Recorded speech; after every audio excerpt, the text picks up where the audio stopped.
নিজের জন্মদিনে idol Cristiano রোনালদোর স্মৃতি যেন ফিরিয়ে আনলেন কিলিয়ান এমবাপ্পে। এমবাপ্পে যেন নিজের অঘোষিত গুরু রোনালদোর শিষ্য। রিয়াল মাদ্রিদের হয়ে এক মৌসুমে পর্তুগিজ তারকার সর্বোচ্চ গোলের রেকর্ডে ভাগ বসানো এমবাপ্পের জন্য ছিল সময়ের ব্যাপার। এই কীর্তি গড়তে নিজের জন্মদিনকেই বেছে নিলেন তিনি। এক পঞ্জিকা বর্ষে রিয়াল মাদ্রিদের হয়ে সর্বোচ্চ 59 গোল করা রোনালদোকে ছুঁয়েছেন এমবাপ্পে। এর আগে 2013 সালে এই রেকর্ড গড়েছিলেন রিয়ালের সাবেক স্ট্রাইকার রোনালদো। শনিবার লা লিগায় নিজেদের ঘরের মাঠ বের্নাবিউতে সেভিয়ার বিপক্ষে নয়া কীর্তি গড়েন এমবাপ্পে।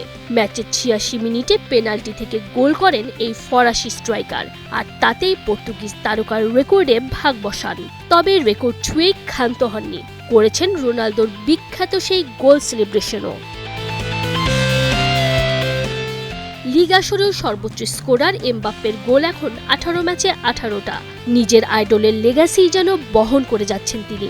18 ম্যাচে 13 জয় আর 3 ড্রয়ে 42 পয়েন্ট নিয়ে টেবিলের 2-এ আছে রিয়াল মাদ্রিদ, 1-এ বার্সেলোনা। বছরের শেষ ম্যাচটা রোনালদোকে মনে করেই মাঠ ছেড়েছেন ফ্রান্সের বিশ্বকাপ জয়ী এই তারকা।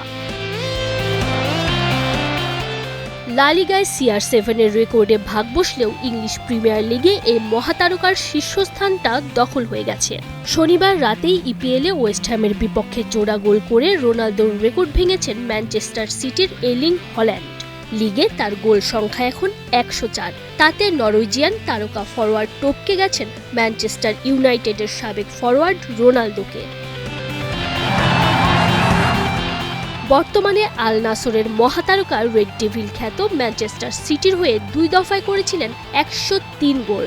CR7 থেকে 122 ম্যাচ কম খেলেই তাকে ছাড়িয়ে গেছেন Holland. Tanzim Oishi, Star news.